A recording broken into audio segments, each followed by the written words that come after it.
اساطير اساطير، النهارده جايب لك اصعب مهمة ولكن هخليك تعملها بكل سهولة يا جدعان بطريقة عبقرية جدا جدا.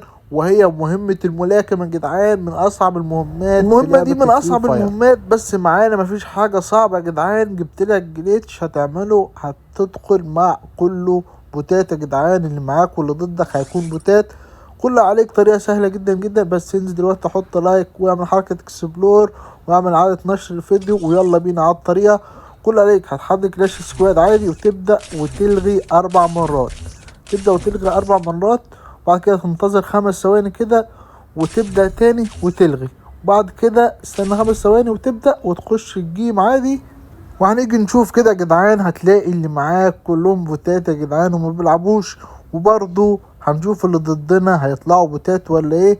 زي ما انتوا شايفين اهم مع بعض، اكيد دول بوتات يا جدعان. هنخش عليهم بقى ونجيبهم كلهم ايس بالقبضة. هندمجهم الاول كده بقنبلة يا جدعان عشان نجيبهم على طول، عشان نسيت اجيب القبضة او شخصية القبضة يا جدعان. وكده دمجناهم شوية، احاول نجيب كلهم هيد بالقبضة يا جدعان عشان تتحسب. جبت الاولاني والتاني اهو، وهجيب التالت برضه يا جدعان. لازم تجيب الاربعة ونروح نجيب الرابع عشان المهمة تتعمل. وجبنا الرابع يا جدعان، وكده عملنا مهمة الايس بالاربعة، اجيبهم بكل سهولة. بس كده يا جدعان، سلام.